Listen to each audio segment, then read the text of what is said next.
Bonjour à toutes et à tous. Dans la série des grandes batailles de la Première Guerre mondiale, la bataille de Vitry-le-François, qui se déroula du 6 au 9 septembre 1914 lors de la bataille de la Marne. Elle oppose une partie de la 4e armée allemande du prince Albert de Wittenberg, soutenue par le 14e corps d'armée de la 3e armée allemande de Haut-Seine. À l'aile gauche de la 4e armée française du général Langle de Cary.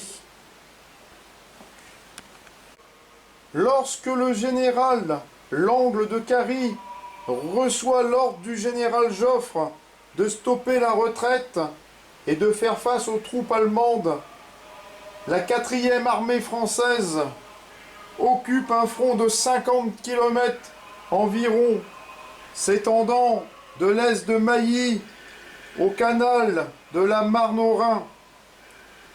Elle est orientée face au nord, nord-ouest et fait un angle assez marqué avec le front de la 9e armée française.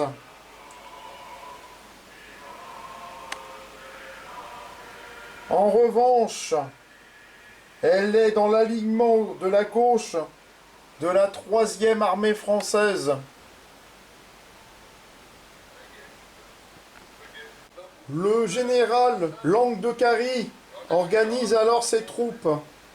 Le 17e corps d'armée, composé des 33e et 34e divisions d'infanterie, occupe l'aile gauche en échelon, refusé vers Sompsoy pour s'opposer à un mouvement de débordement des troupes allemandes.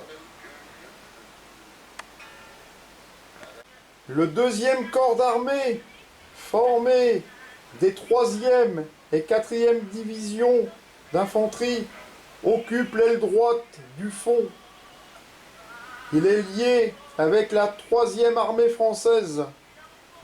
Le corps colonial, composé des 2e et 3e divisions d'infanterie coloniale et de la 6e brigade, est aligné dans le prolongement de la 2e armée.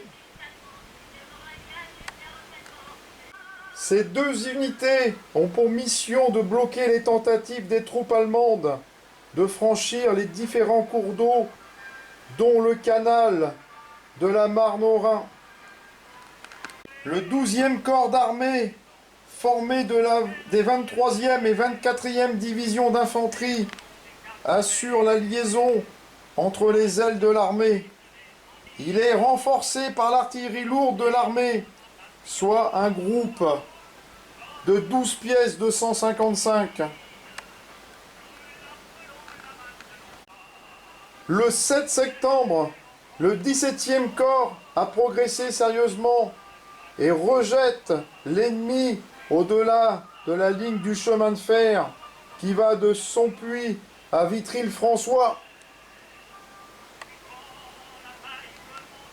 Le général Lefebvre décide, selon l'ordre 42, à se faire tuer sur place plutôt qu'à reculer.